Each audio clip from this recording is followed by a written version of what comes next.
성금요일 우리에게 주신 하나님의 말씀 요한복음 19장 31절부터 42절까지 말씀입니다. 요한복음 19장 31절부터 42절까지 말씀을 저와 여러분이 한 절씩 교독하고 마지막 절 함께 읽겠습니다.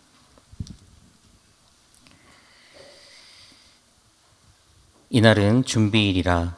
유대인들은 그 안식일이 큰 날이므로 그 안식일에 시체들을 십자가에 두지 아니하려 하여 빌라도에게 그들의 다리를 꺾어 시체를 치워달라 하니, 군인들이 가서 예수와 함께 못 박힌 첫째 사람과 또 그 다른 사람의 다리를 꺾고 예수께 이르러서는 이미 죽으신 것을 보고 다리를 꺾지 아니하고, 그중 한 군인이 창으로 옆구리를 찌르니 곧 피와 물이 나오더라. 이를 본 자가 증언하였으니 그 증언이 참이라. 그가 자기의 말하는 것이 참인 줄 알고 너희로 믿게 하려 함이니라. 이 일이 일어난 것은 그 뼈가 하나도 꺾이지 아니하리라 한 성경을 응하게 하려 함이라. 또 다른 성경에 그들이 그 찌른 자를 보리라 하였느니라. 아리마대 사람 요셉은 예수의 제자이나 유대인이 두려워 그것을 숨기더니 이 일 후에 빌라도에게 예수의 시체를 가져가기를 구하며 빌라도가 허락하는지라. 이에 가서 예수의 시체를 가져가니라.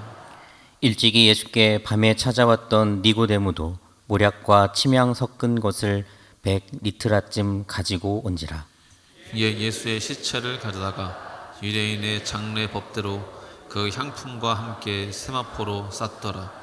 예수께서 십자가에 못 박히신 곳에 동산이 있고 동산 안에 아직 사람을 장사한 일이 없는 새 무덤이 있는지라.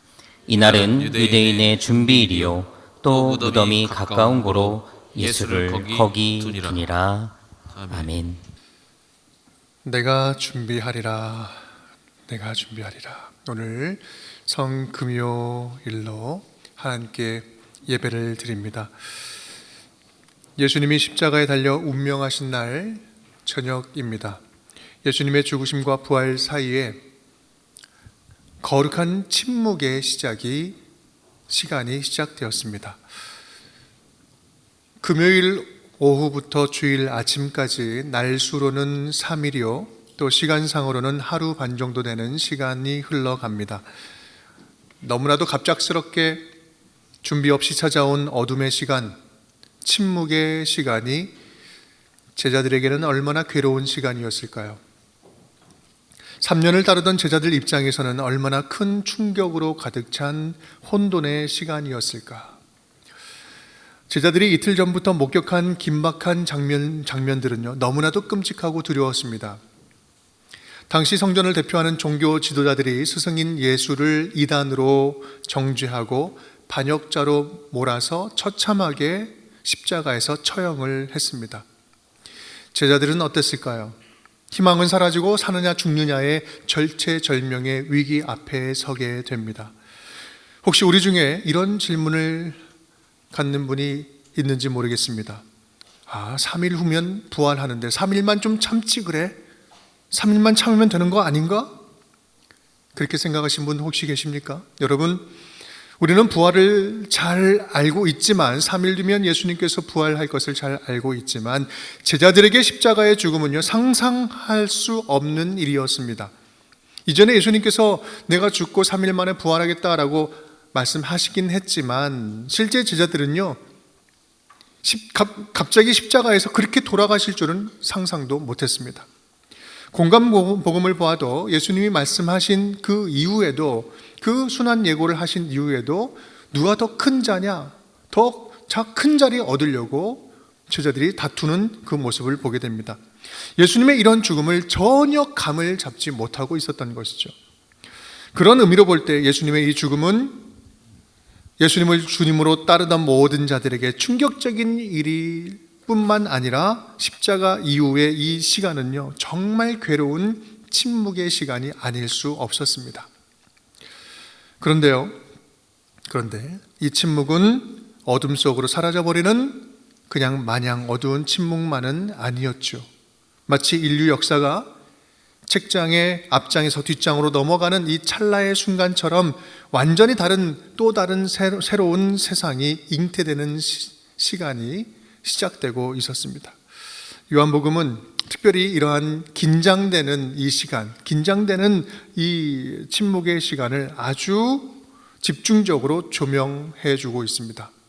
십자가와 부활, 십자가 사건과 부활 사건 사이의 이 침묵의 시간을 특별히 준비된 시간, 그리고 준비하는 시간으로 묘사하고 있습니다.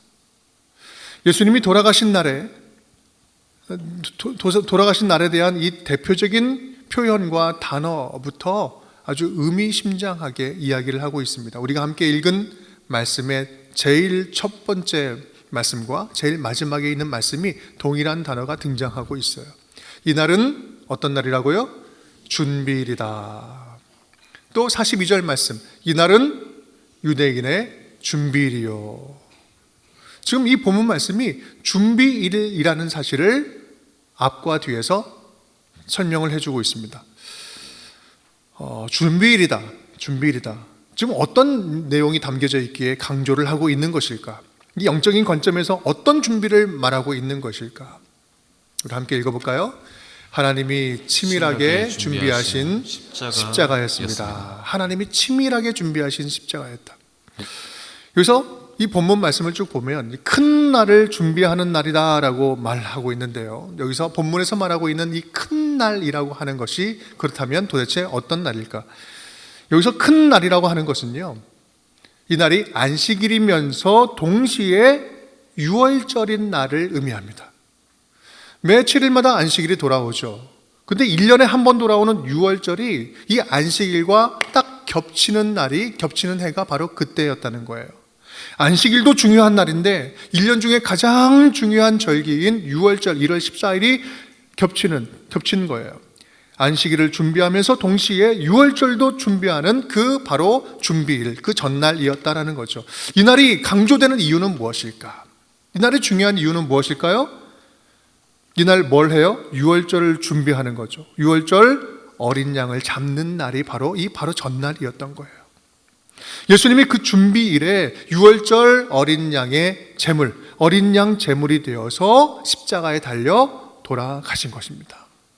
유월절 어린 양의 피로 나의 삶의 문이 열렸네. 그 어둠의 권세는 힘이 없네. 그 보혈의 능력으로. 예수 그리스도 주님의 보혈은 곧 어린 양의 피의 제사를 의미하는 것이죠. 예수님은 유월절 어린 양으로 오셔서 친히 인류를 위한 구원의 제물이 되셨습니다. 왜요?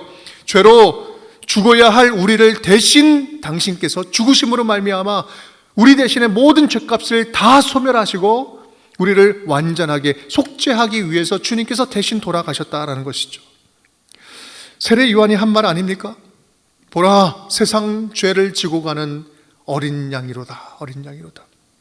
여러분, 요한복음은 예수님께서 유월절 희생 제물로 이 땅에 오셨다라는 사실을 다른 어떤 성경 본문, 성경에서보다도 더욱더 선명하게 강조하면서 말씀해 주고 계십니다. 그렇습니다. 예수님의 십자가 사역은요, 하나님께서 아주 철저하게 준비하신 구원의 계획이었습니다. 하나님께서는 태초부터 당신과의 관계를 잃어버리고 방황하는 인간들을 살리고 또 구원하시려고 주도 면밀한 구원의 사랑으로 예수 그리스도의 십자가를 치밀하게 계획해 오셨다라는 말씀입니다. 그런 하나님의 준비하심은 성경 또한 다른 본문에서도 곳곳에서 아주 무수하게 발견이 됩니다. 이 십자가 달리고 돌아가시는 이 현장에 대한 묘사만 봐도 그렇습니다. 34절 36절 함께 읽겠습니다. 그 중에 한 군인이 창으로 옆구리를 찌르니 곧 피와 물이 나오더라. 이 일이 일어난 것은 그 뼈가 하나도 꺾이지 아니라 한 성경을 응하게 하려 함이라. 아멘. 다리를 꺾지 않고 옆구리에 창을 찌릅니다. 거기서 물과 피를 흘리시죠. 여러분, 이것은요 출애굽기 12장 그리고 민수기 9장의 말씀하신 말씀, 구약 성경의 말씀을 성취하는 거예요. 유월절 어린 양은 잡는 그 양은 다리를 꺾지 않도록 되어 있는 거예요. 또 메시아를 예언했던 시편 34편 20절 말씀은 의인의 뼈를 하나님께서 보호해 주신다라고 말씀을 하십니다. 그 말씀, 그 시편의 예언의 말씀을 성취하고 계시는 거죠. 옆구리를 찌를 때 물과 피를 흘리시는 그 장면도 마찬가지입니다. 스가랴 12장 10절의 말씀, 죄를 씻는 샘이 열릴 것이다. 메시아 예수 그리스도, 메시아를 통해서 정결케 하는 그 놀라운 역사가 예수 그리스도를 통해서 이루어졌다. 물과 피를 쏟는 그 현장을 통해서 예언하고 있는 것입니다. 또한 에스겔서 47장 말씀을 보면 생수의 강이 성전에서부터 흘러나와 온 땅을 적셨다라고 이야기를 합니다. 이것이 바로 성전 대신 예수 그리스도의 몸을 통하여서 그곳에서 흘러나오는 생수의 강이 온 생명을 다시 새롭게 하는 그 놀라운 일들을 그것이 성취되었다라는 의미를 갖고 있는 것입니다. 여러분, 구약의 예언들이 정확하게 예수 그리스도의 십자가 사건으로 성취가 되었다라는 말씀이에요. 예수님의 십자가는 갑자기 발생된 우연한 사건? 아니요. 충동적인 불미의 사건이 아니었다라는 거예요. 하나님의 치밀한 구원의 계획 가운데 준비하여서 여기까지 진행되었다. 십자가 사건이 발생되었다. 그렇다면 이 주님께서 이런 준비하심과 성취하심이 이 성금요일날 이 침묵의 시간에 말씀해 주시는 의미가 무엇일까? 이 본문에서 그 침묵의 때에 강조되고 있는 이유가 무엇일까요? 그것은 충격적인 이 십자가 죽음이 고통스러운 죽음으로 끝나지 않는다라는 말씀이에요. 처참하게 너희 눈앞에서 돌아가시고 죽고 고통과 고난을 당했지 이것으로 끝나는 역사가 아니다라는 것을 말씀해 주는 것입니다. 십자가 위에서 처참하게 죽은 예수 그리스도의 모습은 이미 태초부터 반전을 예비하고 역전을 준비하고 또 다른 영원한 생명을 주시는 하나의 거룩한 과정이라는 사실을 이 구약의 약속의 말씀들을 통해서 선포해 주시고 계신다는 말씀입니다. 여러분, 그렇습니다. 2000년 전에 십자가와 부활 사이에 있던 그 침묵은요, 하나님이 없는 것 같고 하나님이 여전히 우리가 외쳐 불러도 침묵하는 것 같고 지금도 십자가 죽음처럼 처참하게 절망과 좌절에 빠져있는 지금 이 자리에 있는 당신의 자녀들에게 이것이 지금이 끝이 아니다. 지금 경험하고 있는 이 십자가 같은 이 고난이 끝이 아니다. 내가 나의 산에서 준비하리라. 여호와 이래 내가 준비하리라. 지금은 힘들어도 십자가 너머에 난 분명히 부활의 새날을 너희를 위해서 내가 준비하고 있다. 준비하고 있다. 오늘 이 침묵의 시간은요, 우리로 약속의 말씀, 주님께서 주신 이 구약으로부터 신약에 이르기까지 예수 그리스도를 통해서 주신 하나님의 그 약속의 말씀을 다시 기억해 해 주시기 위해서 주시는 말씀이다라는 사실입니다. 여러분, 우리에겐 아직 남아있는 절망이 있습니까? 여러분에게 지금 꽉 다리를 붙잡고 있는 절망스러운 것들이 있습니까? 좌절스럽게 하는 것이 있습니까? 두려움이 있습니까? 여러분, 그렇다면 다시 일어날 수 있기를 간절히 축복합니다. 다시 일어나서 믿음 가지고 주님께로 들고 나아갈 수 있기를 주님의 이름으로 축복합니다. 비록 지금의 우리의 삶이 캄캄한 한밤중과 같을지라도, 아무런 희망이 보이지 아니하고 소망이 희망이 다 사라져버린 것 같은 이 십자가를 경험한 그 처참한 순간 같을지라도 아직 끝나지 않은 주님의 완전한 계획을 신뢰하면서 주님의 때를 기다릴 줄 아는 저와 여러분이 될 수 있기를 주님의 이름으로 축복합니다. 이후에 나오는 사람들의 이야기도요, 또 다른 준비의 이야기를 보여줍니다. 제자들이 와서 예수님의 장례를 치릅니다. 그런데 어떤 제자들이 장례를 치르고 있을까요? 여기서 두 사람이 등장하고 있습니다. 근데 그들은 12제자 안에도 들지 못하는 사람들이었어요. 아리마대 요셉이라는 사람과 니고데모라고 하는 사람이었습니다. 우리 38절에서 41절인데 우리 함께 읽어보겠습니다.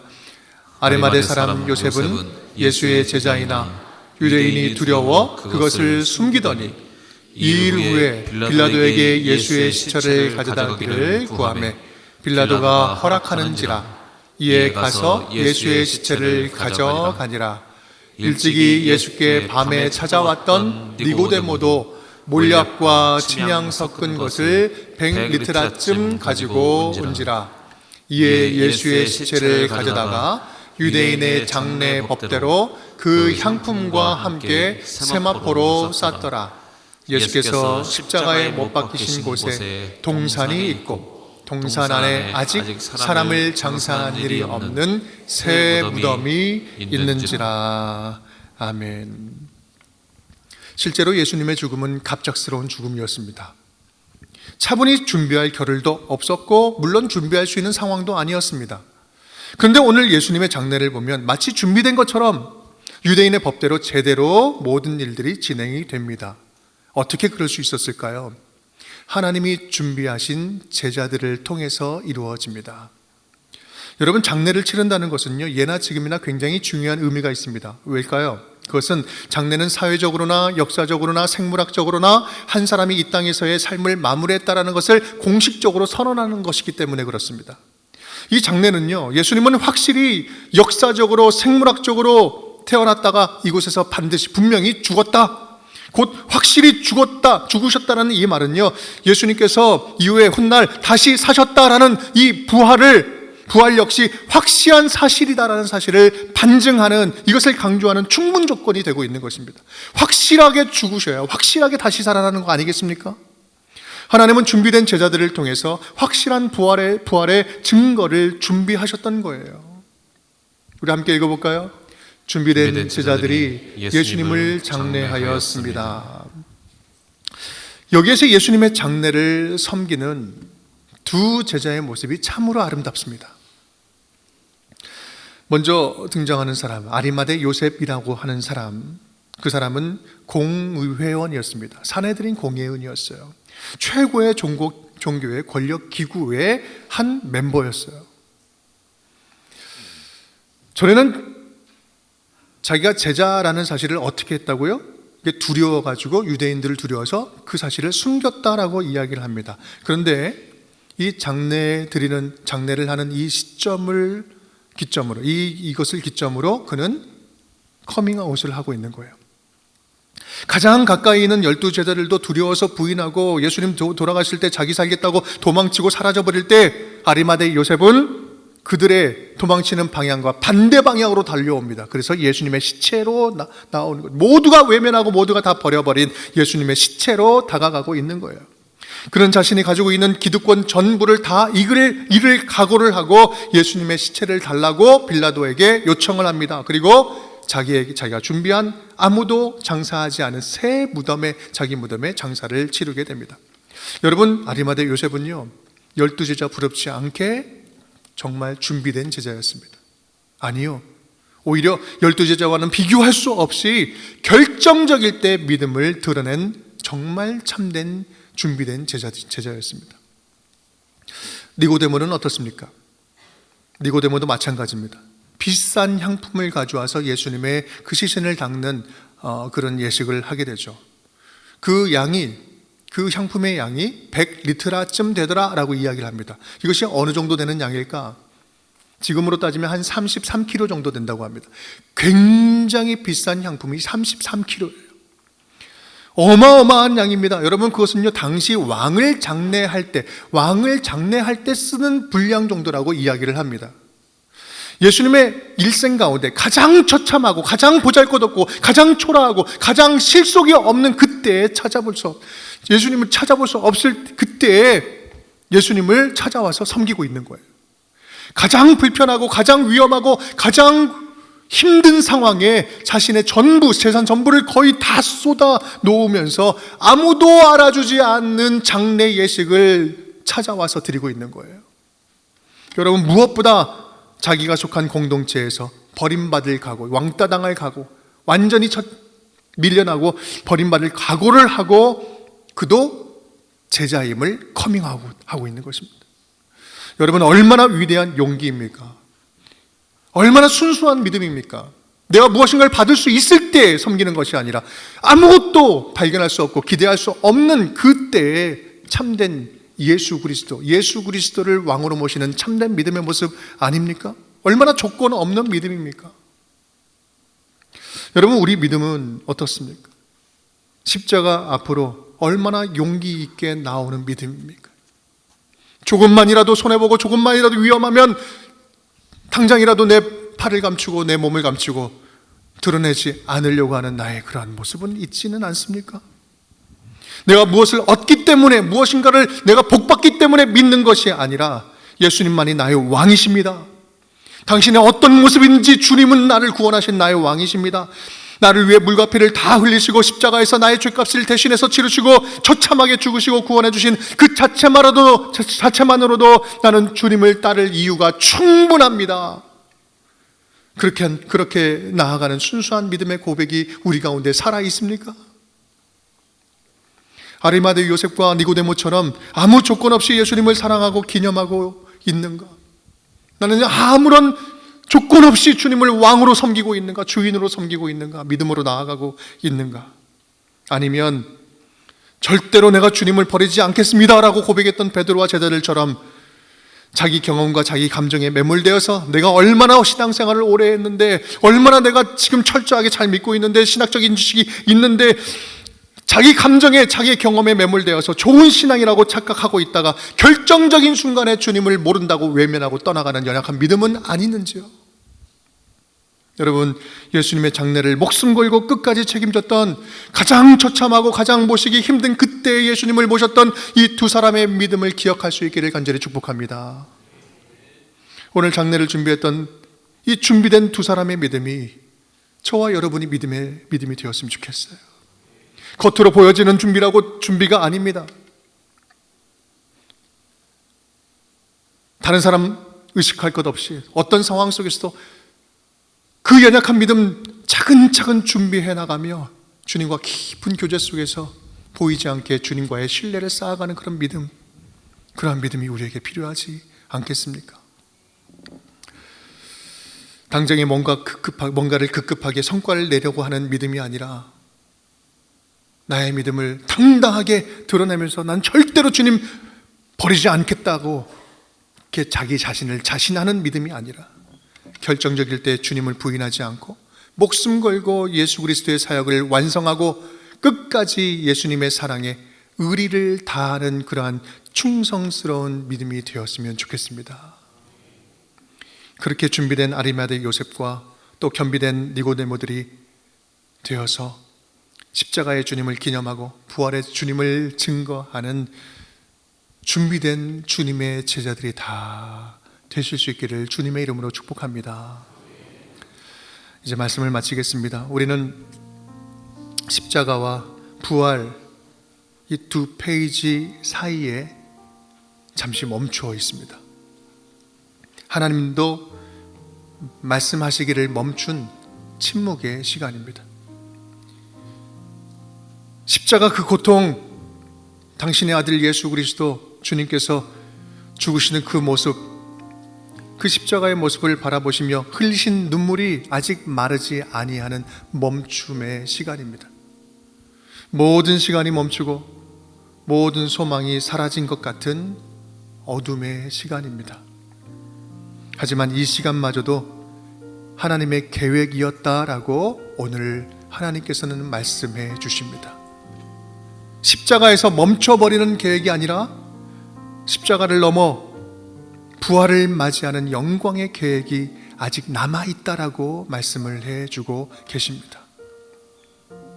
그 부활의 복음이 바로 저와 여러분을 살게 하는 소망의 말씀 아닙니까?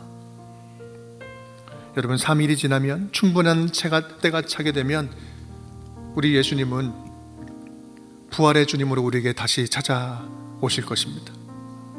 죽음을 영생으로 덮으시고 죽음을 영생으로 덮으시는 영광의 때를 기억하면서 지금에 지나고 있는 이 어둠의 때를 용기 있게 돌파해 나갈 수 있기를 간절히 부탁드립니다.